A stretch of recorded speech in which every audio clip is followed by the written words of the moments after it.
Okay, it's June 24, 2024 at 6 p.m. We're on the second floor of City Hall for our Common Council meeting at 135 Stevens Street. Media has been notified, agenda's been posted. Clerk, please take the roll call. David Holt. Here. Stephen Jopek. Here. Luke Kramer. Here. Carrie Michalowski. Here. Gerald Anderson. Here. Thomas Barnett. Here. Bob Luter. Here. Leanne Felton. Here. Chris Hannes. Here. We do have quorum. Please stand for the pledge.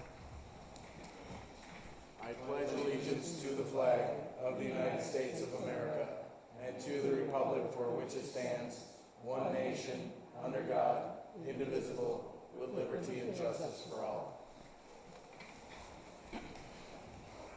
Okay, moving on to number 4, which is public comment. I have Brian Bennett. Thank you very much, Mr. Mayor, ladies and gentlemen. Oh, if you could just turn on the mic, it should turn red. Are we on? We're on. Okay, thank you, Mr. Mayor. Ladies and gentlemen of the City Council, assembled folks, apparently largely here for the library. My name is Brian Bennett. I am many of you know me already, lifelong Hodag. And we've suffered in our community a terrible loss, completely and utterly unexpected, was the death of George Roman following the death of his father last year. And it really cannot be overstated the positive impact on our community the Roman family has had. And a lot of folks, as they oftentimes do when we have a sudden tragedy in our community, the desire to do something came up. And some folks started talking about renaming a street here in town to honor the Roman family.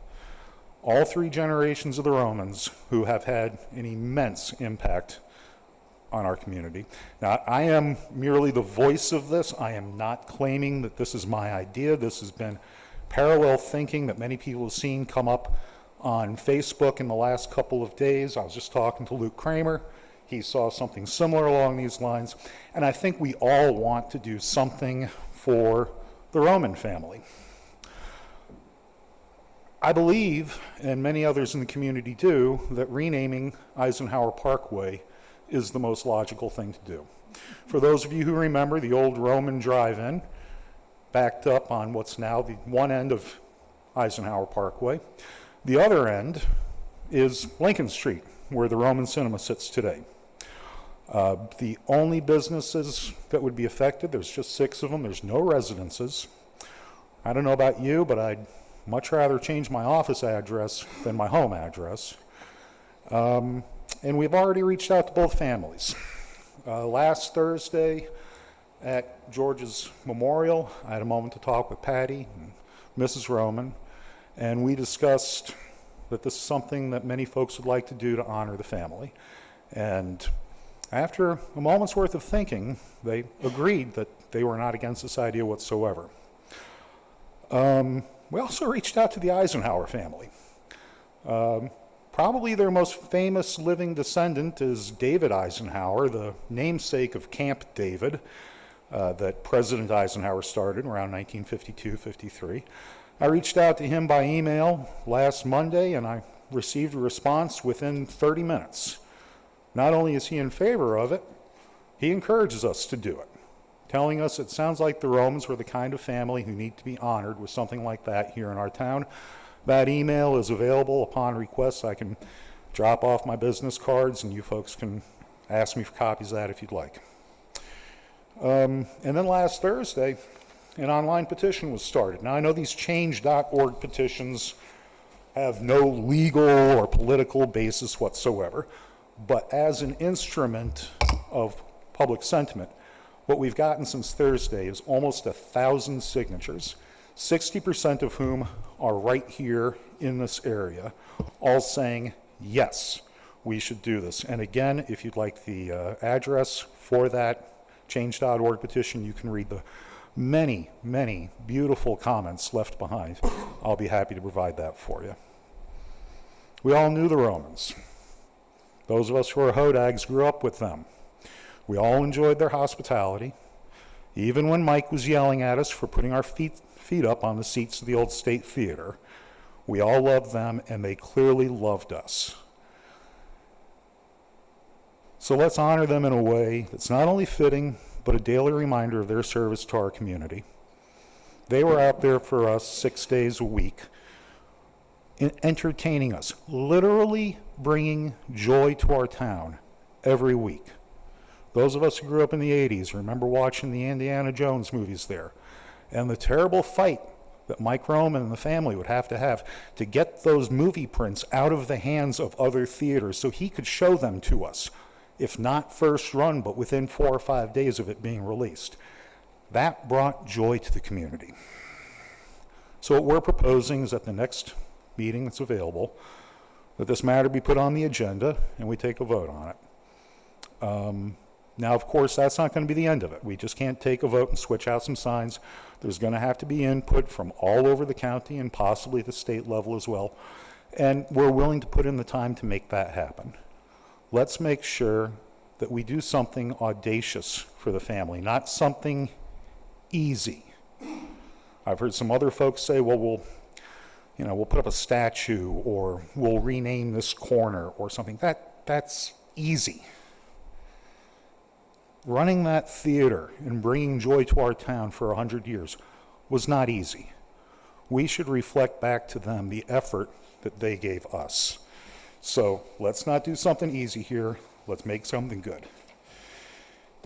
And again, if anyone thinks this is about erasing history or tearing down statues, nothing is further from the truth. We're honoring local history here. We're honoring a family that did a great service to us all. And if we want to rename something after the Dwight David Eisenhower, we certainly can do that. There's no shortage of things to name after him. So, folks, I'd like very much to see on the agenda, and you folks are better at Robert's rules than I am, but let's get this on agenda for an upcoming meeting, and let's get the ball rolling on this. Thank you very much. Thank you. I believe Josh Wanty. Hello, my name is Josh Wanty. I'm basically here for the same reason as Mr. Bennett. I grew up with George. I went to grade school with him on the West Side Elementary School. He was a big part of my life. His family was a big part of my life. You're going to have to talk closer into the mic. We're not picking you up for the public. George is a big part of my life. Him, his father, his mother, his sister. We all grew up together on the West Side. I got to know his whole family very closely. I believe this outpouring is well-meaning and well-generated. I thought the idea of the street naming was a great idea, and I think everybody loves the idea. But getting further into it, I think that just naming a street is getting past the idea. The idea of naming something a street was meant to be a street that meant something to them, to be sentimental. Like the Hemlock Street between Phillips and River Street where they grew up, where they could walk outside their front door and see that signpost that's right at the corner where their house is. Or the street sign that's right on Rives Street, that little section between Brown Street and Stevens Street where they spent most of their time at the State Theater. Something that actually meant something to them, where they spent all their time and where they met everyone of the community. But I know that takes a lot of fiscal responsibility on the city, where they'd have to pay for business licenses, or they'd have to pay for a residence driver's license conversion. But there is an alternative also that I was thinking of. You could take West Side Park and rename that Roman Memorial West Side Park, and it wouldn't cost anything to any of the residents or businesses. And they spent a lot of time down there. They were part of the West Side community. They knew everyone there. My parents, anyone that lived on the West Side knew them there. And I think that would be a good alternative also. And it wouldn't cost hardly anything to have that done. And I don't think any history would be lost either. So that is an alternative also. I mean, West Side Park, I think a lot of people in that neighborhood would love that idea also. So it is a consideration if you want to take that into mind. So thank you. Thank you. Was there anyone else for public comment? Not seeing any of the others have any public comment? Okay. Moving on to number 5, which is mayor's comments. So one would be the handout that Austin passed out, which is the current openings on all the boards and commissions we have, that he's going to be doing a media release in the next day or two. The second one would be regarding, actually what was talked about in public comment a little bit. There has been quite a few people that reached out to myself regarding renaming something after the family. One of the other suggestions they brought up was parts of downtown Brown, due to the Majestic Theater and the State Theater being there for 100 years. So Austin, if you want to put it in the minutes for the next meeting, that we will have that as an agenda item for new business to discuss and see what direction the board wants to go. So with that, move on to number 6, administration report, referred to our city administrator. Sure. Thank you, Mayor. The only thing I have to add to the report that I gave to you is that on Thursday, City Hall will be closed. We have the employee appreciation, annual employee appreciation golf outing. So just so everybody knows that that will be closed. But other than that, nothing outside of what I submitted. Any questions for his report? Not seeing. Moving on to public hearings, none apply for this meeting. Moving on to 8A, update on street and utility projects by Mark Barden from Town and Country.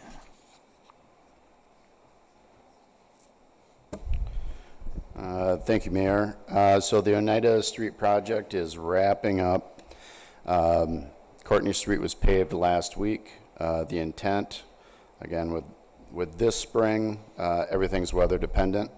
With all the rain we've been having, it looks like a decent week this week, but the pavement striping will be done tomorrow. They will be here all week to start on Courtney, move to Barnes, get the interior street, so hopefully by the end of the week all the pavement marking will be done. We're anticipating opening Courtney on Wednesday. At that time, we're going to shut down the intersection of Oneida and Barnes. There's some repaving work that needs to be done there. That'll be wrapped up by the end of the week, hopefully along with the pavement marking as well. So if everything goes as planned, by the end of this week, Courtney will be open and striped, Barnes will be open and striped, and hopefully the interior streets as well. Northeast will be in Thursday, Friday to pave. We don't know if they can get everything done Thursday, Friday. If not, they'll be in early the following week to finish up paving. Then we'll get the pavement striping done. Also on Wednesday, Peterson will be in to do a sewer repair on Anderson Street. If you've looked at the paving that's been done out there, you'll see that one block of Anderson Street has not been paved. That's because we're waiting on Peterson to come in and do a sewer repair. That's going to be done on Wednesday. They'll get that patched up, and that'll be paved on Thursday, along with the other interior streets. And then the only thing to wrap up, aside from punch list items, is signal lighting. If you recall, last year we had equipment delays of about 8 months on the new signal lighting. So when they rewired that and did all the work at the intersection of Oneida and Lincoln, they put in all the conduit, put in all new bases, and put the old poles up. The new poles are in, the new control panel is in. That work is going to be done after the 4th, after Hodag. We're probably going to wait till after Hodag, because that'll be a shutdown of about 3 days at that intersection to get the new poles and the new control cabinet up. Along with Oneida, we've added the block of Grant Street from Oneida to Oneida to Baird. That will be starting hopefully after the 4th. We've gotten all the approvals from rural development, safe drinking water. We got the percentages approved from them, and we went through all the environmental reporting. So we're good to go on that. We're waiting on submittals from the contractor, and it looks like they will be starting that work the week of July 4th or the 15th. It's going to take about a month to get that block done, so we should have that wrapped up mid-August. And that will be the completion of the Oneida project. We also have the Pelham Street lift station that is receiving funds from the Oneida Avenue project. That's going to be an ongoing project, and hopefully that would be wrapped up this year, and then we can close out that rural development contract. Any questions on the Oneida project? Mr. Anderson? I've just been driving through some intersections that looks like they're completed, but there's still a bump where it joins the old pavement. Is there a way to make that smoother? Like on Frederick Drive? You're probably talking right outside of City Hall here, where it looks like they put some surface pavement on there. What happened there is the asphalt was a little thin. We found some thin spots in there. We did some testing this spring, and we had them, it's called a wedge, just an asphalt wedge, where they paved it, brought the center of that road up a little bit to get the appropriate thickness. So if you look at it at a glance, it looks like it's surface pavement. It's not. It's a wedge that they put in there, so when they do the surface pavement, they can put it all at a even thickness. That's another reason why you'll notice all the manholes along King Street. They dug those back up. Because we changed the cross-section of the road, they had to readjust those manholes. So all that work is at no cost to the city, just so you are aware. That was a deficiency that we found in the paving. So that work is getting done. They're going to readjust those manholes. They're sitting open right now. They're going to come in with some flowable fill tomorrow, get those filled up around the new adjusted castings, and then that should be paved on Thursday. But what you're seeing there, Gerald, is there's some surface on there, and then they stopped. And they did the wedging knowing that we'd have to adjust the manholes. So you're going to see that lip will be gone when they get the paving done. But there will be a joint there.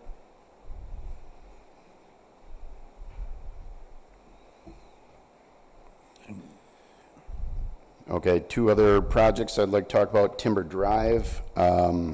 We talked about this once before because of the issues that we're having with the pavement out there in the wet spring that we've had. We want to wait till after Hodag, let things dry out, do the repairs on the asphalt, and wrap that project up.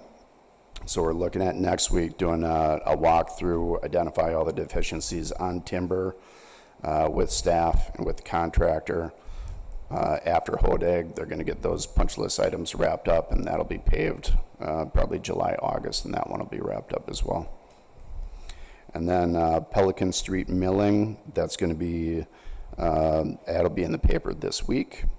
And bid opening will be in July 11th, I believe, which will be in time for me to come before the council on July 22nd for award. And I would anticipate August, September, that would get paved. And if you're not sure what I'm talking about, Pelican, we're just going to do a mill and overlay where we're milling off the top surface of the asphalt pavement along with some of the curb. If you look at what we did on Lincoln Street in 2019, because the curb was in such horrible shape, instead of having the expense of replacing all the curb and repaving, we actually milled into the curb right up to the face of the curb. That's what we're going to be doing on Pelican also, and that's that full stretch from Davenport wraparound all the way to Davenport. The mill has a parking lot in there. I've been talking to the mill about that as well. Once we get a contractor on board, they're going to be working, and the mill's interested in repaving that parking lot off of Pelican as well. Any questions for Mark? I do have one on a utility project we have this year connected to the Cobblestone Hotel development. It's the Kemp Street lift station. Any updates on that project? That's on the agenda tonight for award of the bid. So I can get that into that in more detail, Mayor, but we opened up bids on June 11th. Low bidder came in underneath our engineer's estimate. But again, with equipment, we gave them a 365-day window. So it's not anticipated equipment will come in. However, the holdup is with the control cabinet for these lift stations. LW Allen, they're the ones that manufacture these control cabinets, are making the same control cabinet for the Pelham lift station. So we've been in talks with them. They're going to make us one just like it, and hopefully we can get that moving a little quicker.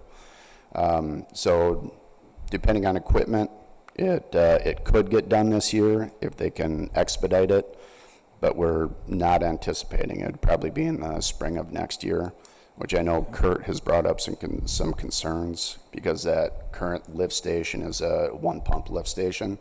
It has the capacity for the hotel. but it doesn't have the redundancy in the pumps. So if one pump goes down, they have to get in there and clean it. They can't switch to the other pump, which is the proposed work that we will be doing. We'll be replacing that whole lift station, putting in a valve vault and 2 pumps in there. So it could potentially cause a problem for the city over the winter, depending on if they're flushing diapers and towels down the toilet. Then it could be an issue. If it's just normal use, we should be able to get through the winter without issue. Cool. Any other questions for Mark? Okay, thank you. Moving on to 8B, Virginia Roberts with the District Library regarding the library expansion. Good evening. I'm Virginia Roberts. I'm the Library Director at the Rhinelander District Library. And at this time, I'd like to turn this over to Kim Swisher, who is our Marketing and Fundraising Coordinator. So on behalf of the library. Good evening, Mayor and members of the council and neighbors. My name is Kim Swisher, and this is my business partner, Cassie Krell-Bellin. She's distributing the handout, which is our PowerPoint presentation. The Rhinelander District Library and the Rhinelander District Library Foundation has embarked on a capital campaign to renovate and expand the 120-year-old Carnegie Library. The library was refurbished and expanded in 1985, and there have been no updates to the facility since then. Are you comfortable? Okay. Should I just tell you next slide? Okay. So we provided a little bit of history in this presentation to give you an overview that the library is a total of 127 years old. It was originally founded in 1897 and then moved to what's now the BMO Bank location. And then the Carnegie Library was completed in 1904. Next slide. We are actually embarking on renovating and expanding the Rhinelander Public Library. And you can go to the next slide, which is what I just covered with the building of the original and then the renovation that was done in 1985. We'll talk a little bit more about. And next slide. Since 1985, the building has really not had any major updates to the existing facility. HVAC and general maintenance has been performed, but the facility is over 40 years old with no changes. There are leaking windows and there are other things that we point out in this that really need to get updated. Next slide. But the biggest thing is that the needs of the community are telling us that the library needs to be updated. We've seen a great increase in use, and you might find that interesting. You can go to the next slide. People say, well, why is the library still relevant? It remains highly relevant to the residents and the visitors to our community. It provides free access to a variety of items beyond books, including technology. It offers programs and activities for residents of all ages. It offers community gatherings for people of all ages, and the library encourages literacy, curiosity, and exploration, as well as the preservation of history and so much more. Next slide, please. We'll tell you a little bit about the construction project, and next slide. Virginia has a model from the architect that actually lights up. It's kind of fun. And it's the original model, and we hope to have improvements to show you down the road. And then we also brought the renderings, which we've provided a copy of the outdoor facility for you to look at.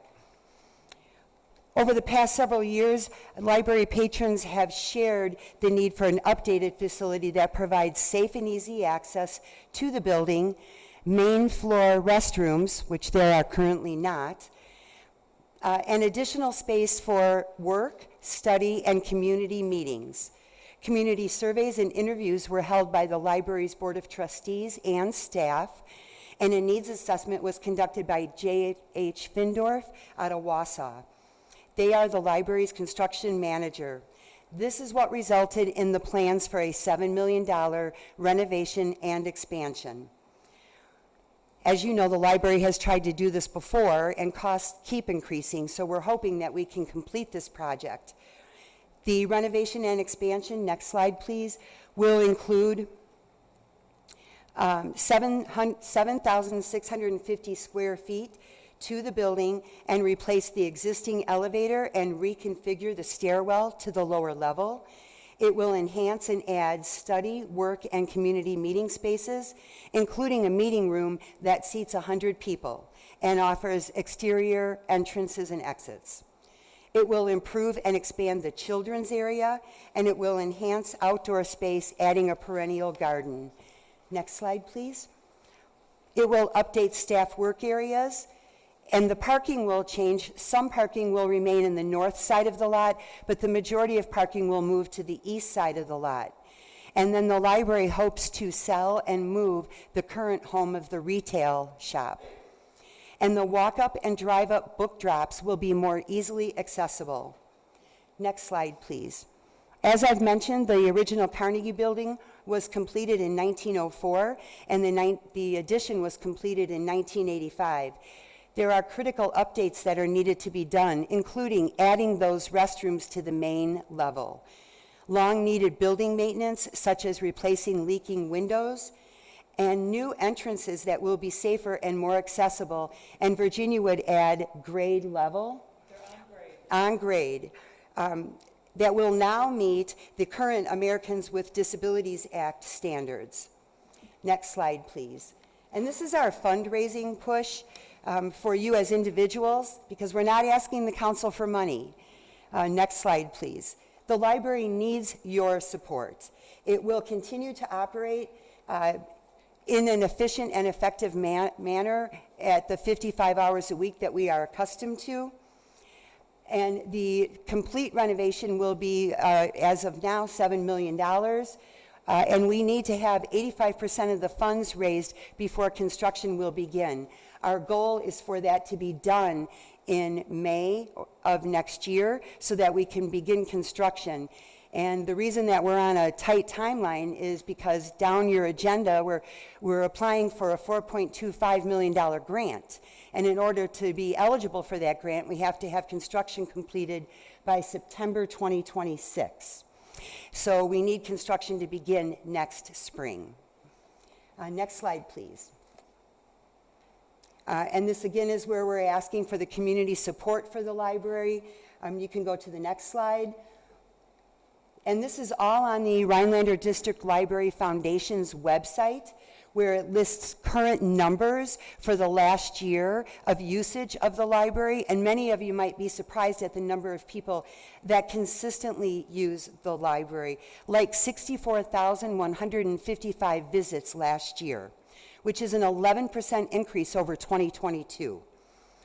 And I won't read all these to you because you can look at those yourself, but those numbers were astounding to me as a regular library user. Next slide, please. We ask the community to make a donation in any amount. Next slide, please. And that can be done on the foundation's website, or, next slide, please, you can mail a donation. And one more slide, please. We include the mailing address. Again, all of this is on the foundation's website. And at the final slide, we ask, this community has 127 years of supporting the Rhinelander District Library. From the Women's Club to the Masons, who actually laid the cornerstone brick that shows 1904, this community has always stood up and helped the library in its time of need, whether it be funding books, the annual allocation that the city of Rhinelander provides to the district library. And we hope that you will again continue to support through the grant application and through your personal donations towards this event. Do you have any questions? Good. Thank you.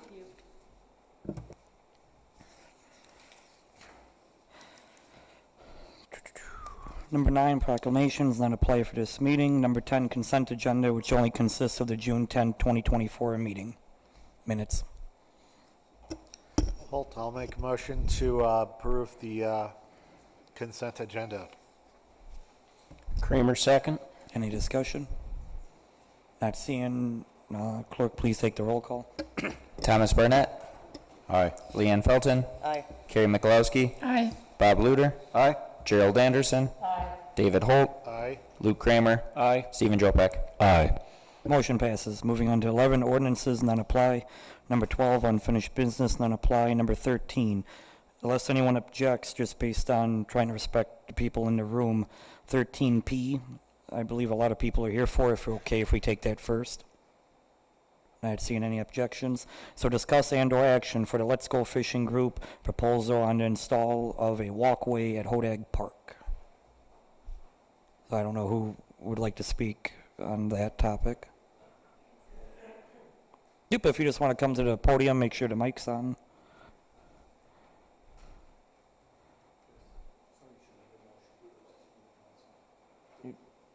Mika Olowski, I'll make a motion to change the order of the agenda and have P go first.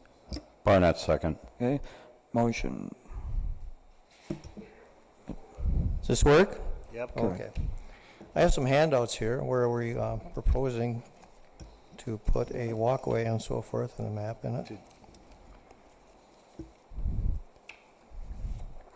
I don't know how to put that. Yeah, 1 second. So we have a Yeah, motion and as a a point second. of order, before you speak, we need to change the agenda by motion, which the motion is made and seconded.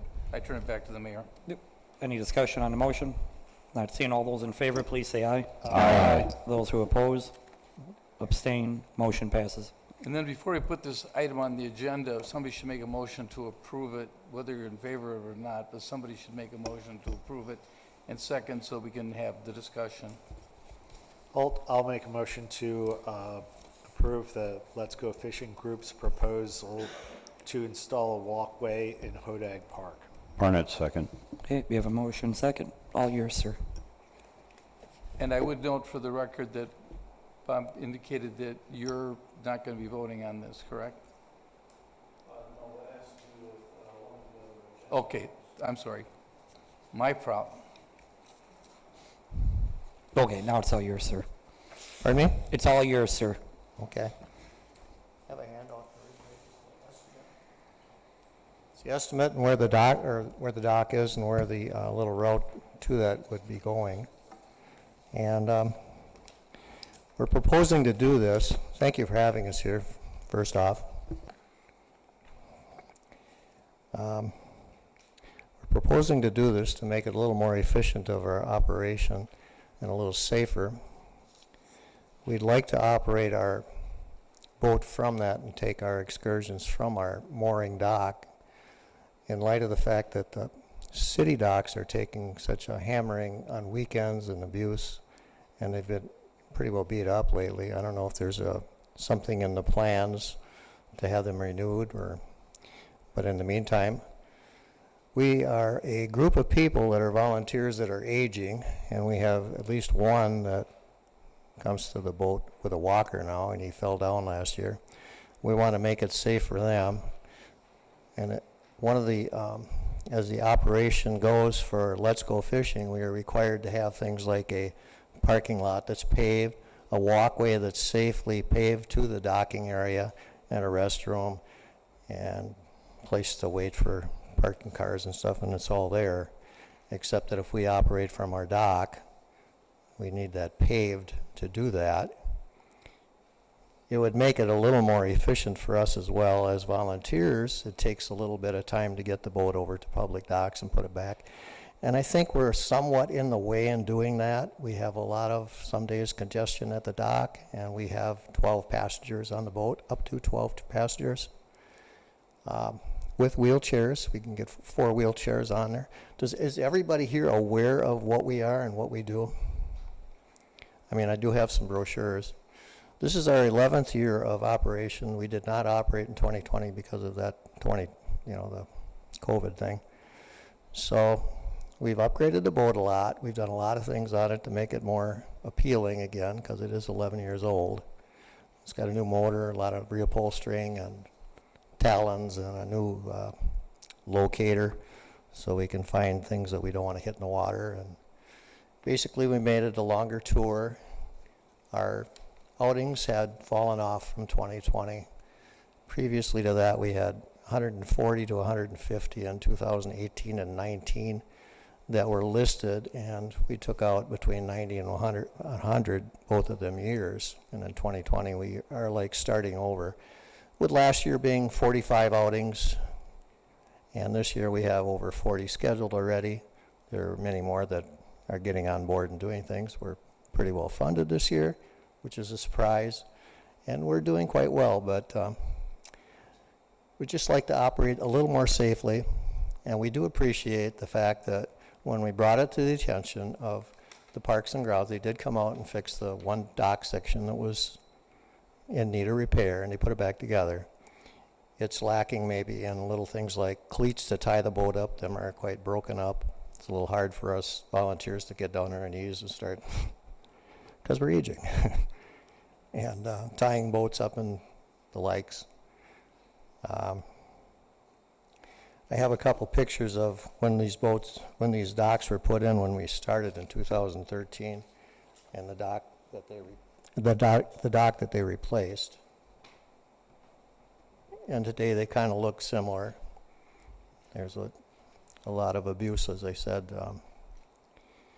At one point, we even took one of the sections down to North Star and had it repaired ourselves over the years, just as a favor to the city of Rhinelander, I guess. Does everybody,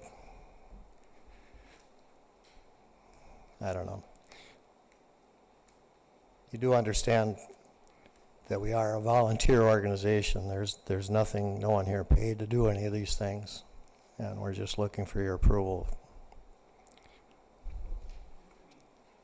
So just to be clear, are you just asking permission to be able to do this on city property, or are you looking for the city to fund it or help fund it, or? We can fund it ourselves this year. We are well funded, and we always look for donations, of course, and that's what we're running on, is mostly donation ads on the boats, grants. We've done fairly well this year. Things have picked up in all the, not only the volunteers, we have more volunteers, but we also have more money coming in, and we can afford this for the estimate they gave us. Okay. Mr. Barnett? Is there any legality that would prevent them from doing so if they have our blessing? If the city authorizes it, they just have to know that they don't have exclusive use of the property, that someone else could use the same ramp area to get in and out of their boats.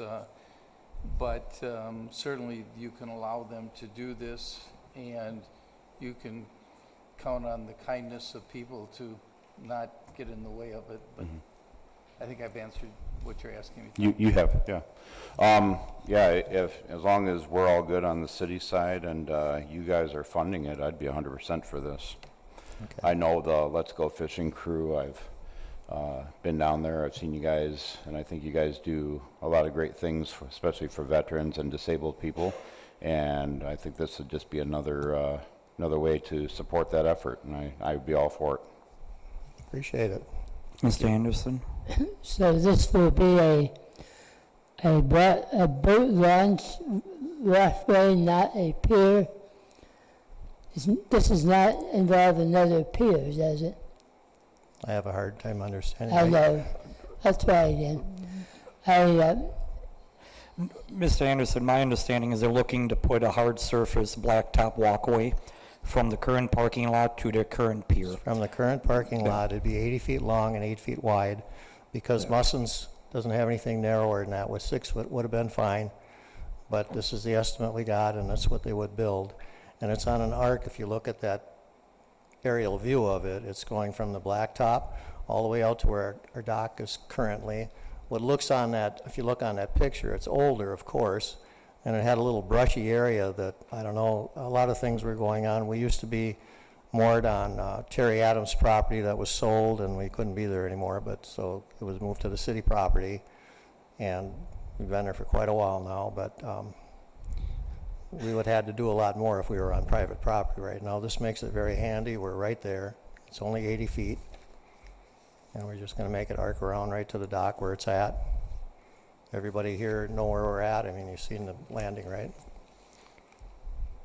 So we just improve the operation.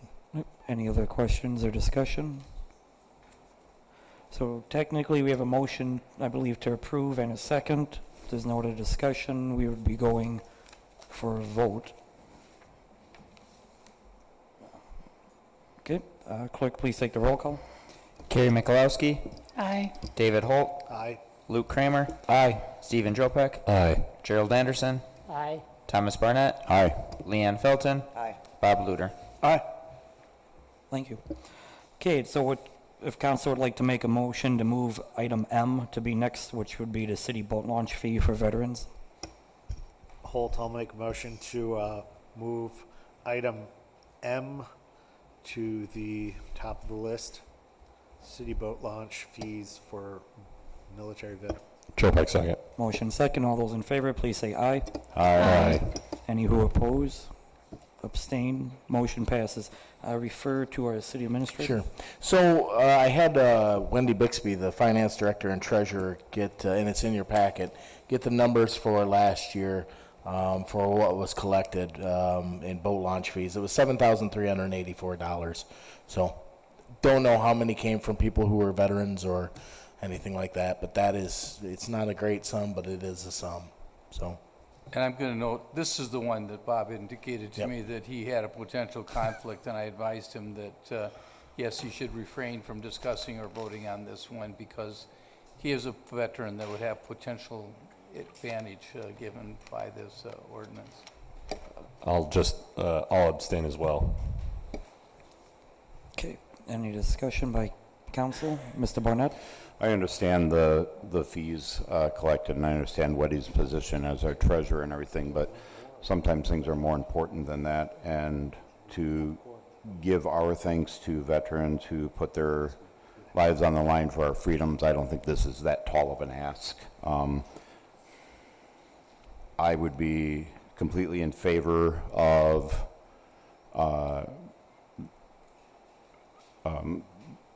passing this thing for temporary for maybe 1 year to see how much of an impact it makes. But I would not be opposed to just having it from here on out as well. So I'll leave that decision up to my fellow alder people if they have anything to say on it. I would lean toward just passing this and that be that. But if we want to do a temporary one, I'd be okay with that too. Mr. Holt?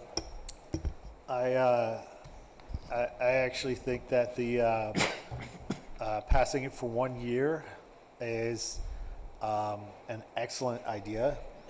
Then we can have the data to show us how big an impact it had.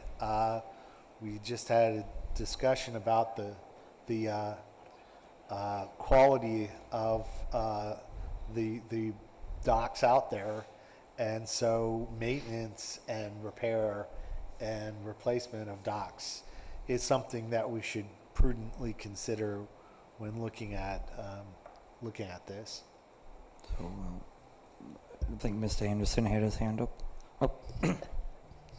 Yeah, I have some comments, and I'd like to first clarify, am I right that we don't charge for city residents? Is this only for non-residents? For residents, it's $5 for the year or the season. Oh, okay. Non-resident would be $25. And is this proposal for residents and non-residents? Well, it's kind of a discussion point, so that would be based on the direction. Okay. Well, I have some general comments about it. I am a veteran, and I don't see that disqualifies me from talking about this, because I'm not a voter. But I think we have to be aware of the fiscal environment we operate in, that we are very constrained in the revenues that, like any city, that we can have. The legislature has seen fit to limit us in various ways, partly to keep taxes low and partly to, I think, prevent us from providing all the services that we'd like to. So, in order to provide the services anyway, we pull in things with user fees. And that's how they get paid for it. If we want to start exempting people from that, we upset the whole pattern of things, because we have a system that's designed to operate off of user fees. As a veteran, I have very mixed feelings about this. I think I served 8 years, and I feel like I expect people to show some respect toward that, but I really don't expect a whole lot else. I think we have a long tradition in this country of citizen soldiers who serve and then come back and become ordinary citizens, and unless they're long-term disabled, don't really expect a whole lot. In fact, many of us have gotten experience in education as a result of our service that probably makes us better able to pay than a lot of other members of the community. And I recognize there are disabled and poor veterans, but by and large, I'm not sure there's a crying need for this. And so you already know I'm sort of opposed to this sort of thing in general, and even though it's aimed at veterans, and I want to appreciate the attempt to honor veterans in this way, I don't think it's a good idea in the light of our overall fiscal situation. So a couple comments that were brought up to me in the past were, one, since it's a yearly pass, if we implement this in a month or two, are we going to refund anyone who bought it already this year? And going after Mr. Holt's point of data, that will skew unless we do a 1.5 year pilot program. And then the second one would be what documents one would have to bring in to prove they actually get that discounted rate or no rate at all. So I would say probably at this point we're looking for some guidance. If you give us a direction to explore this more, come back at the next council with recommendations of what other communities have done, perhaps might be a good way to approach it. Or if I may, what a sample policy might look like for this. That way you have it in writing, everybody's on the same page. There's no one person saw it one way, one person heard it another way. So, and Mr. Barnett, I don't know if you had your... Yeah, I mean, I would be in favor of doing the 1.5 years just for the pilot program to see what the data actually shows of how much is actually being collected and used from veterans. But I would also the proof of service, that's pretty easy to prove. They get all sorts of documentation that they've served and are veterans and all that. So I guess we could go any kind of legal route. Our city attorney can tell us what kind of legal paperwork would be justified to show that you were a veteran. The concept, if you could put it off for just 2 weeks, I think we could come back with a very well-designed policy that everybody would be very clear what would be the expectation, what would be the criteria, what would be the time period covered. We could give you right now it's kind of mushy, and I think that nobody's against well, maybe you are, I should keep my mouth shut, but from our administrative perspective, we're not comfortable with how mushy it is, and we'd like the opportunity to put a policy together. Do you need a motion for that? Well, you can move to table to the next meeting, and then we could come back. All right, Barnett, I make a motion to table to the next meeting. Hold second. Okay, got a motion and a second. Clerk, please take the roll call. Gerald Anderson. Stephen Jopek. Abstain. Lou Kramer. Aye. Carrie Mikulowski. Aye. Bob Luter. Abstain. Thomas Barnett. Aye. David Holt. Aye. Leanne Felton. Aye. Okay, with that, motion to table is approved. Just for a transparency point of view, is there, just because I don't know, is there anyone else who is a veteran that sits on council, for that way it's out there for the public? Okay. Okay, so now we're going back to the regular agenda, which would be 13A. Discuss and/or action proposed resolution 2024-75. This is regarding Town and Country regarding the awarding of the West Kemp Street lift station for $207,500. Mark, it kind of sounded like you already gave us a debrief. Anything to add? Not really, no. Just that this lift station has been on the city's list for several years. It's been underperformer, and just the need for the redundancy in that lift station with the additional pump will help out on maintenance costs with wastewater treatment plant staff. Cool. Mr. Barnett? Is this the one, the lift station that they're concerned about at the water treatment plant? Or at the water plant? They're concerned about all of them Yeah, it at is. any given time. Well, you but said they were worried about this not making it through the winter. This is the one? Yep, correct. This So- is, I would say. So what kind of contingency plans do we have if that does happen? Because, you know, we always say if it might happen, it probably will happen. So the issue is it's a one pump lift station, where most lift stations have multiple.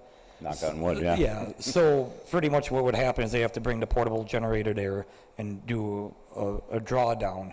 Up until this point, the only people being used by, or their waste being processed would be the diner and then I believe a small business that hasn't really been open. With the hotel coming online, they would also feed into this. So if there would be a failure occurred, and his team would have to go out there and pump until they get a new pump in temporarily. The hope is this will not happen, and then a new station gets put on, and life is good.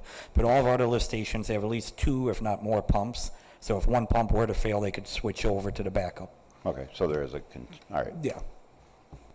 So any other discussion?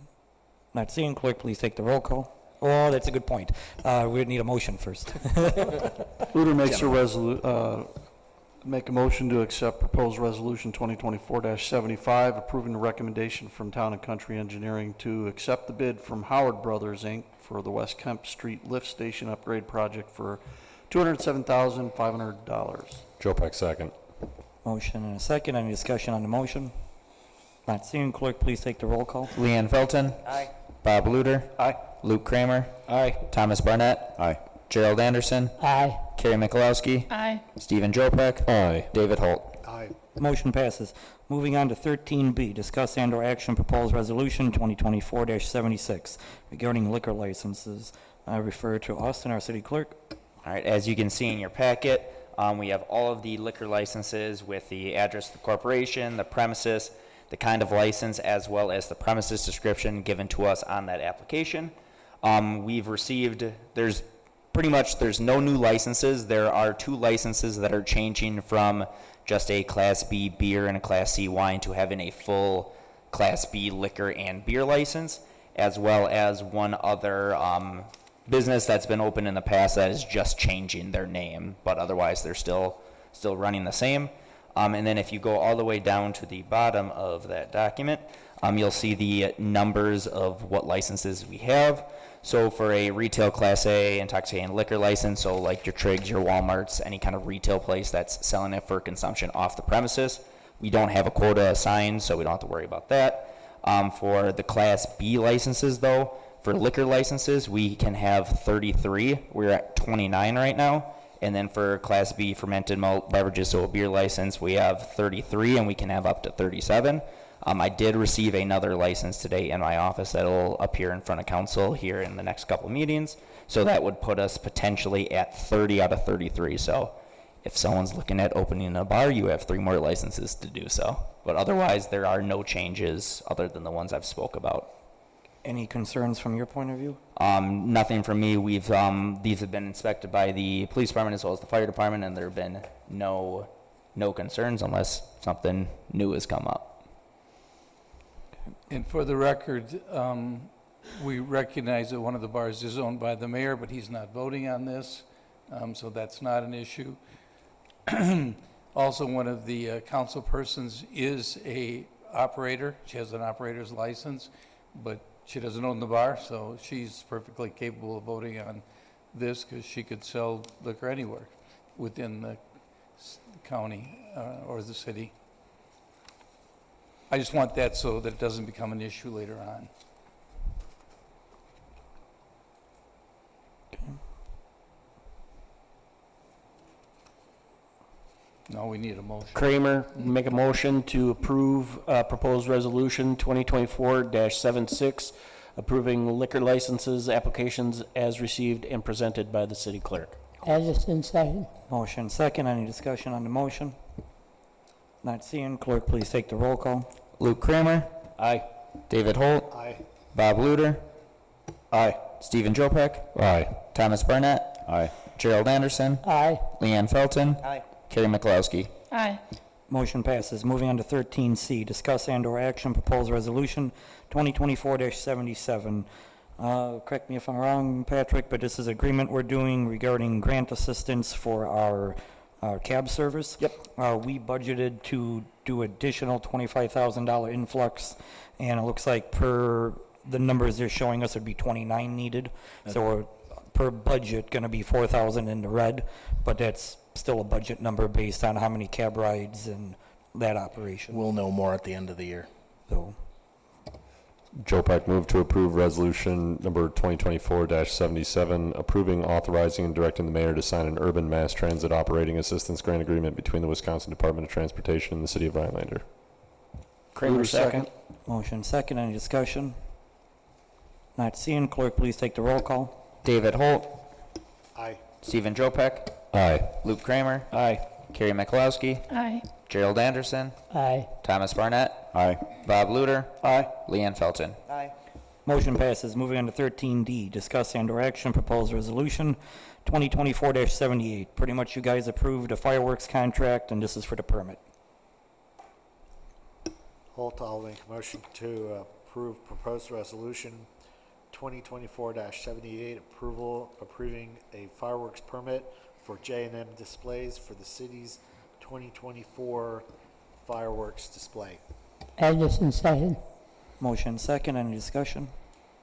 Not seeing. Clerk, please take the roll call. Thomas Barnett, Aye. Leanne Felton, Aye. Carrie McLowski, Aye. Bob Luter, Aye. Gerald Anderson, Aye. David Holt, Aye. Luke Kramer, Aye. Stephen Jopek. Aye. Motion passes. Going on to 13E, discuss and/or action proposed resolution 2024-79. This would be an application by the city clerk for a taxi service license renewal. Austin? As you can see in your packet, we've received 2 applications. These are the ones that we've had the last couple of years, no changes. Mr. Anderson? Have we had any problems with either of them? None that I know of. Chief? Chief is shaking his head no.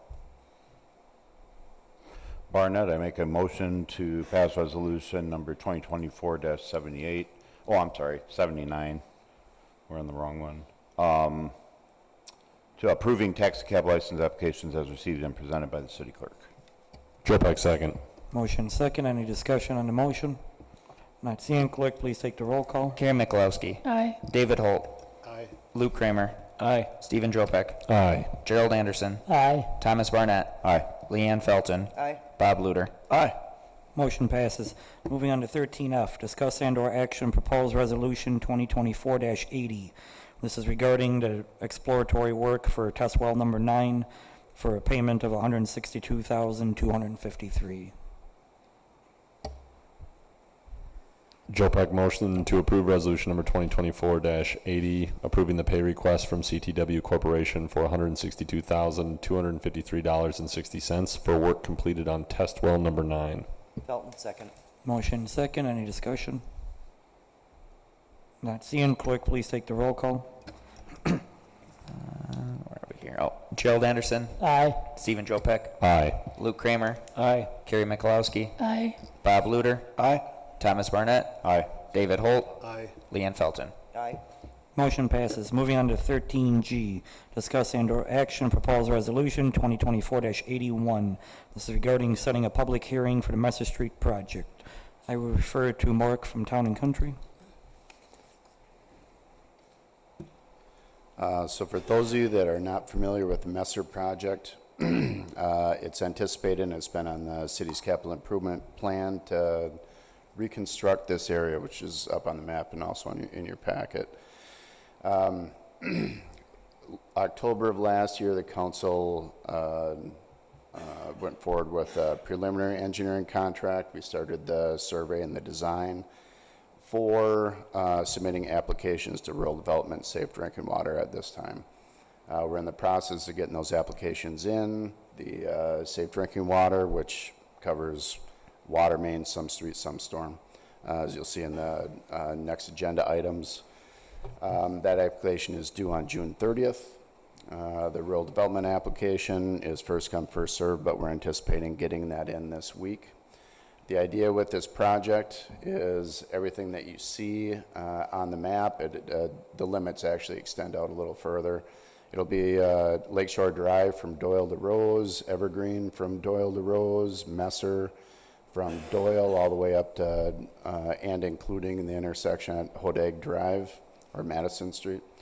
We'll be doing Pearl Street, which you see in yellow. There are no utilities on that road, so everything that's done would be city costs, either Pratt or through the stormwater utility.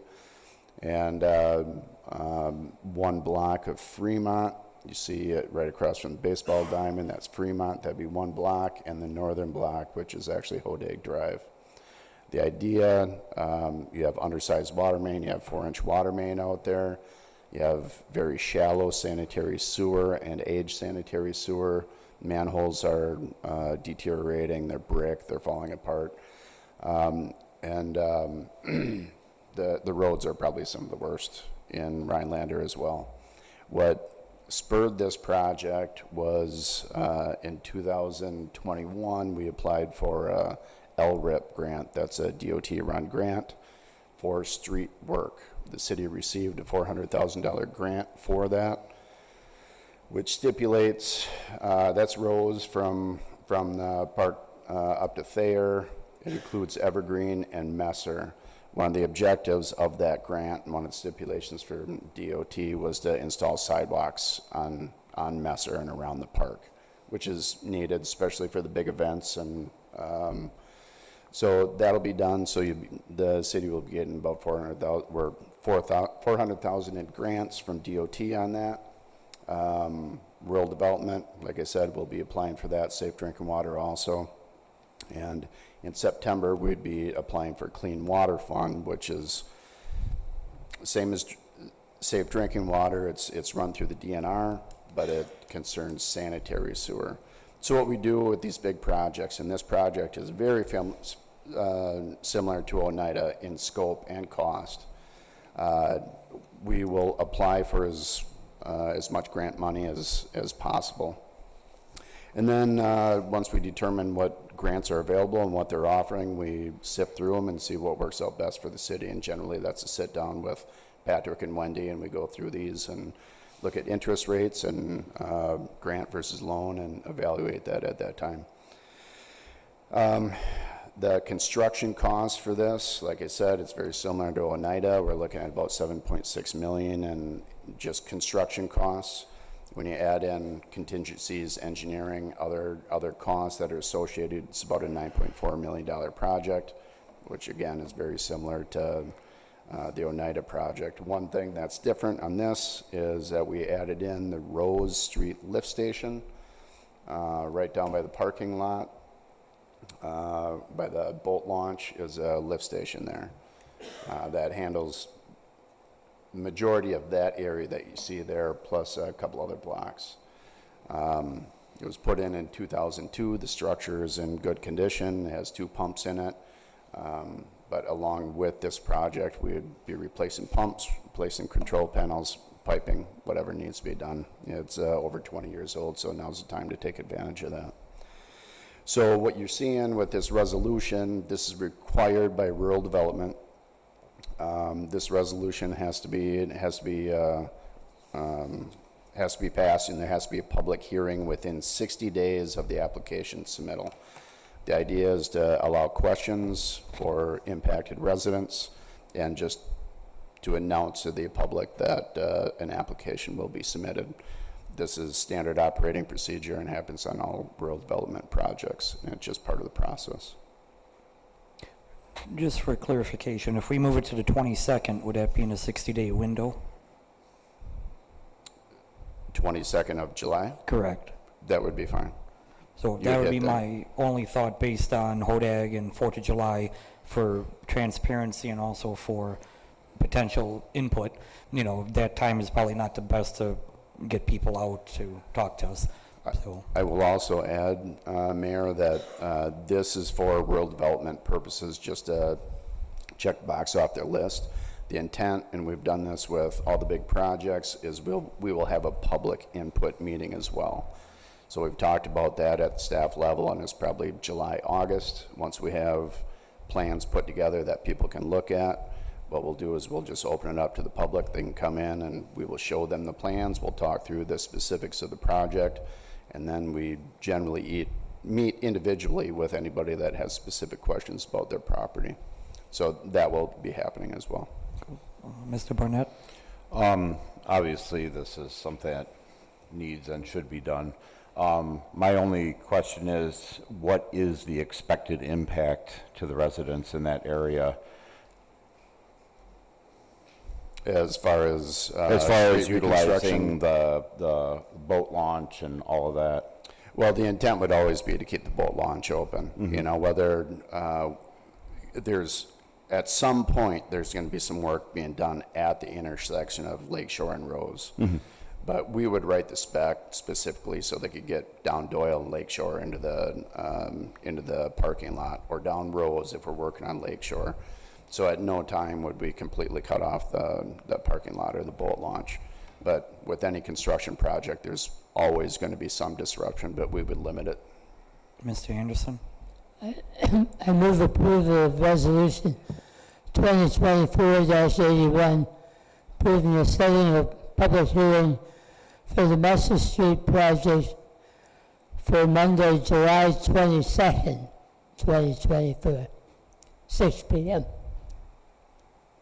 Motion, is there a second? Jopek, second. Motion second, any discussion on the motion? Mr. Jopek? I think I'm going to be with Mr. Anderson on this, though his motion, sorry, I spaced. I agree with the mayor as well. I think the 22nd just adds more transparency. And yes, like you said, we'll have more opportunity, but then this is 2 opportunities now. And I think that's a generally good move, and as long as it doesn't impact you guys and what you need to do, then I think that's a good move, personally. Okay, not seeing any other discussion. Clerk, please take the roll call. Leanne Felton. Aye. Bob Luder. Aye. Luke Kramer. Aye. Thomas Barnett. Aye. Gerald Anderson. Aye. Carrie Mikulowski. Aye. Stephen Jopek. Aye. David Holt. Motion passes. Moving on to 13H, discuss and/or action proposed resolution 2024-82. This is for an engineering contract for Town and Country regarding this same project. Mark? So as Patrick had in his administrator's report, you're going to see some varied, these next 2 items on the agenda are very similar. They're engineering contracts for Messer. If you recall Oneida, this is how we set up projects that are run with rural development. So during the funding administration of this, with reimbursement requests to the funding agencies, we always like to have these split out. Makes it easy for us to administer, it makes it easier for Wendy to identify the invoices. There's no going through invoices, having to split it up and request disbursements from the funding agencies. So this particular one, this is an amendment to the contract. This is an amendment to. I would refer back to my previous comment about the preliminary engineering. So with all rural development contracts, there's a contract in their language. There's a base contract for these big projects, and then everything else is an amendment. So there's a base contract. Amendment 1 was the preliminary engineering, which was approved last year. This is Amendment 2 for the final design. And then you will see another one prior to bidding where it'll be construction administration and resident inspection. So this is solely for rural development in the amount of $305,000 for the final design. Barnett, I make a motion to pass resolution number 2024-83 approving 82. Man, my computer finger is not working today, sorry. Resolution 2024-82 approving amendment number 2 to the agreement with Town and Country Engineering, Inc. for engineering services for the 2025 Messer Street Area Utility and Street Improvement Project. Hold second. Got a motion second, any discussion? Mark, I got a fun one for you. So, when would you like to get paid for this? You meaning Town and You Country? can pay me anytime. Yeah. I would take a check, third-party check from me tonight if you like. Yeah, but I'm assuming usually it comes based on completion of said project, or? As we do the work. Okay. So this is a lump sum contract. Both of these are lump sum contracts, and this is how the funding agencies like these set up. But we only bill the city for work completed. So we have the same contracts for Oneida. If the lump sum scares you, I will let you know we came in $46,000 under budget in design. So those are costs that we didn't bill the city because we didn't do the work. So we only bill you on work completed. So this would be more for Patrick or possibly Wendy, you know, based on the current condition of our utilities until the new rates kick in. Are you any concern with, you know, being able to cover said expense? I don't have any concern. Wendy, do you have any concern with that? I mean, we're always watching it, so it's...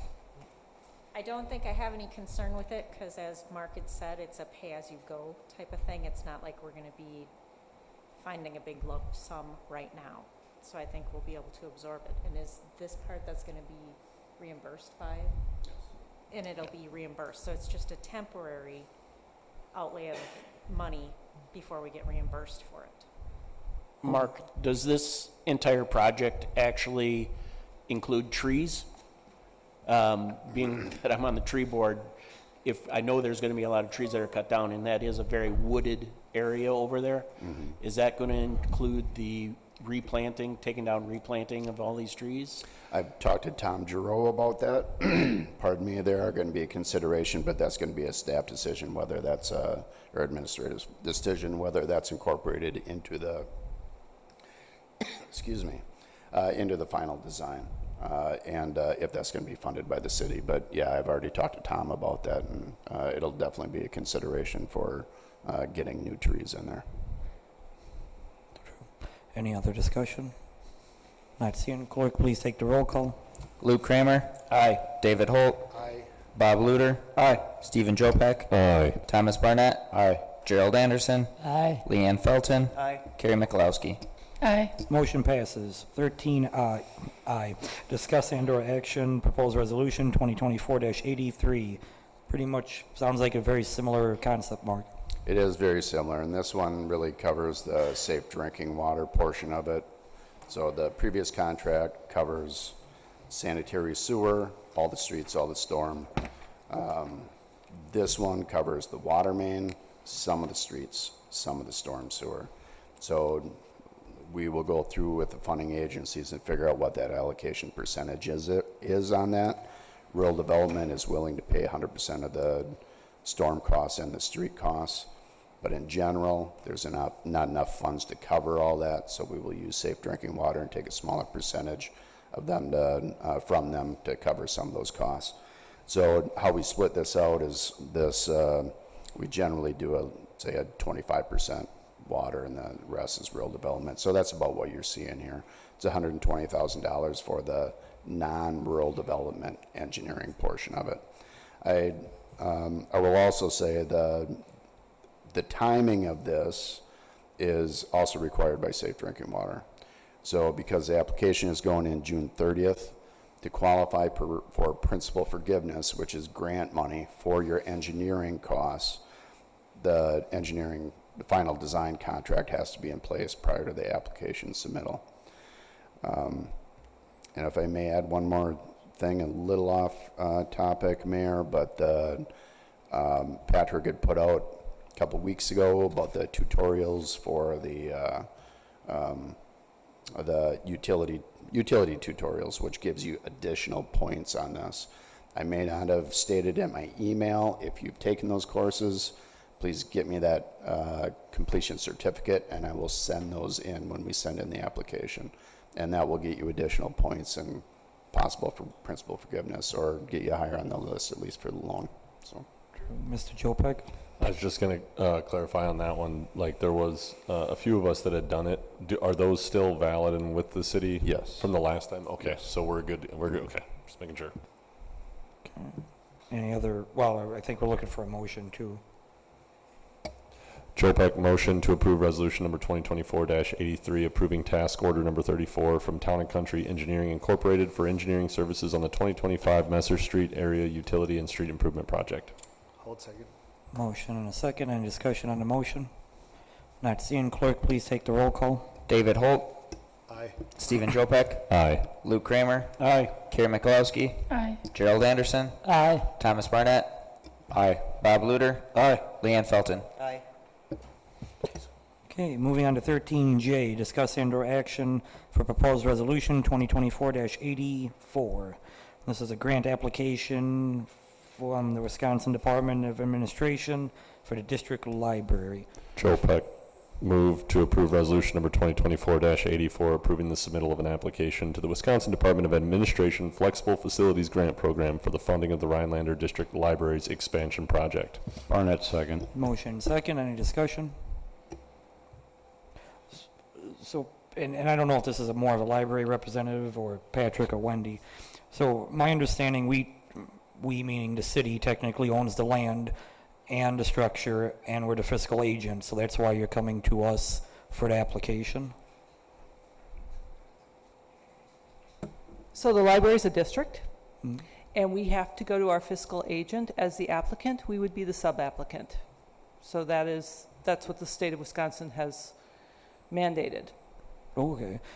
With that, have you gone to the district bodies? So I believe that's what, Crescent, Pine Lake, Pelican, Newbold? We have to go to our fiscal agent. Okay, so just ours. Okay. So any other discussion by council? Nope. With that, clerk, please take the roll call. Thomas Barnett. Aye. Leanne Felton. Aye. Carrie Mikulowski. Aye. Bob Luder. Aye. Gerald Anderson. Aye. David Holt. Aye. Luke Kramer. Aye. Stephen Jopek. Aye. Motion passes. Moving on to 13K, discuss and/or action proposed resolution 2024-85 regarding a mobile home park of Edgewater. Refer to our city clerk.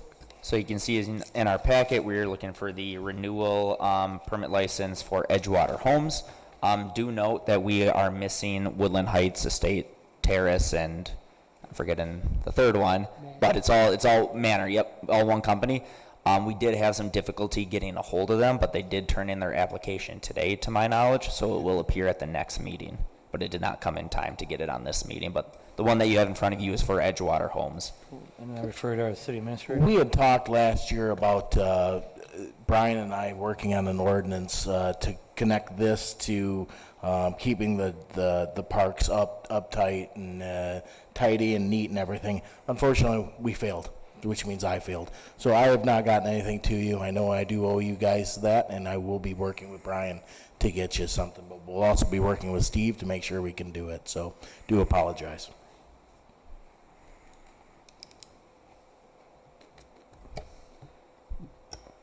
Jopek, move to approve resolution number 2024-85, approving the renewal of a mobile home license for Edgewater Homes. Mikulowski, second. Motion a second. Any discussion on the motion? Not seeing. Clerk, please take the roll call. Karen Mikulowski. Aye. David Holt. Aye. Luke Kramer. Aye. Stephen Jopek. Aye. Gerald Anderson. Aye. Thomas Barnett. Aye. Leanne Felton. Aye. Bob Luder. Aye. Okay, moving on to 13L, discuss and/or action proposed resolution 2024-86. This is a grant agreement between Wisconsin Department of Health Services and the law enforcement agencies. Chief, I don't know if you want to speak on this, or? I can get it too, Chief, if you like. It's Captain Josh Camilera put in for one of these last year. It's for a recovery coach to help with people with substance abuse issues in the community. And Josh put it in another application and got a nice award there. So good work by the police department.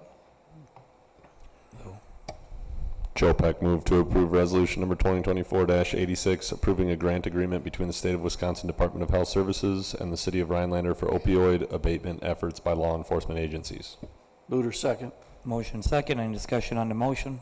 Mr. Anderson? I just think this is a very worthwhile program, and maybe we need to hear about it a little more often so that we're aware that this is going on in our community. Okay, and was there any other discussion?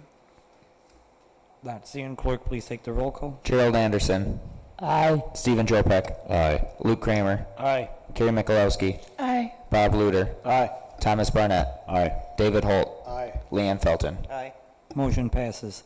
M was already taken care of today. Moving on to 13N. Discuss and/or action ball field at Pioneer Park. Refer to our city administrator. Mr. Jopek had brought this up, so I didn't know if you want to take it or you'd like me to. I mean, you're probably going to say the same thing I did.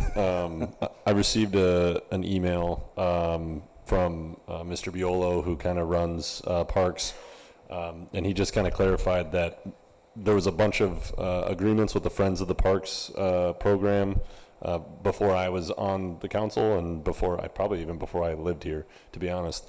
And so that this was the original approach. Like the ball field was going to be opened up for more space for events in Pioneer Park.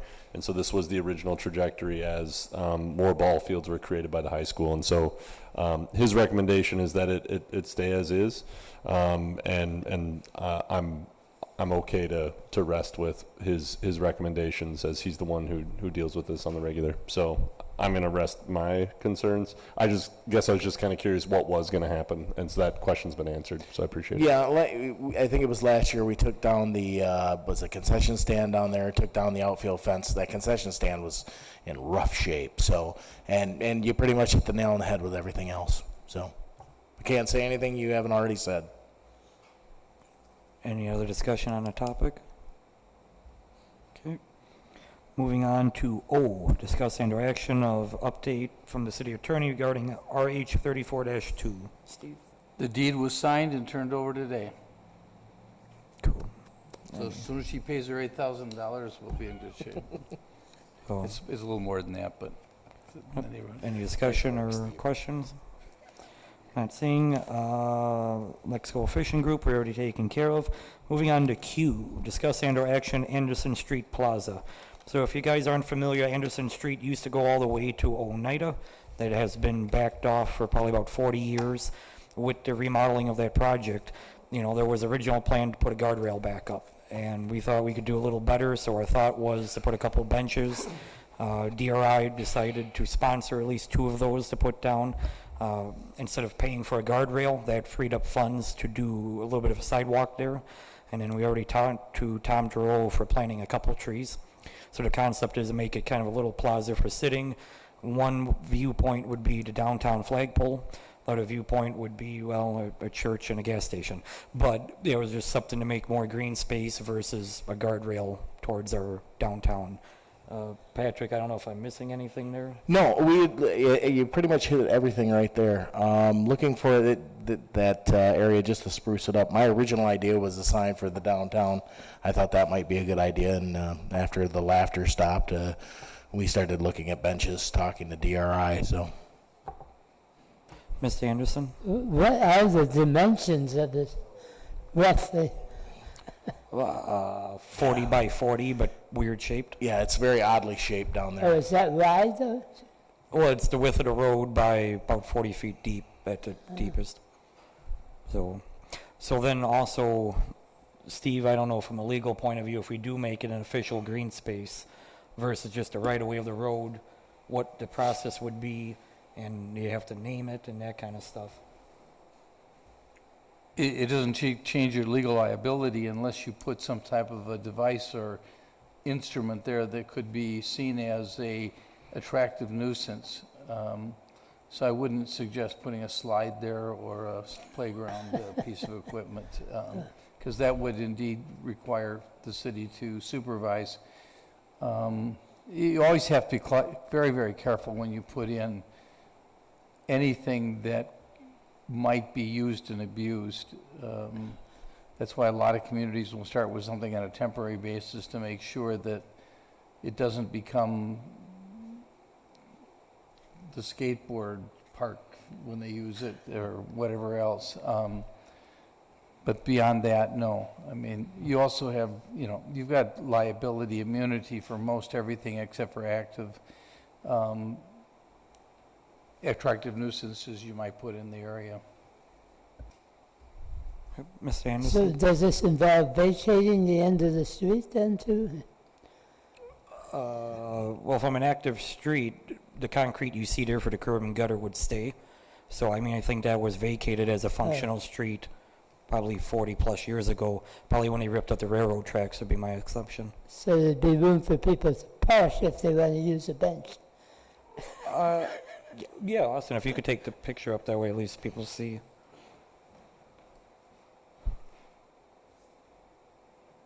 It's an interesting use of an odd kind of space, so.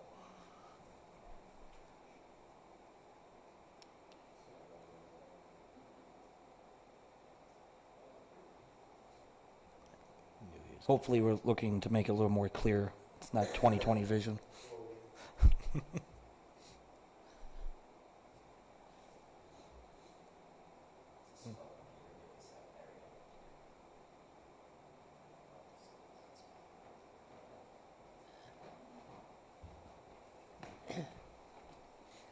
So,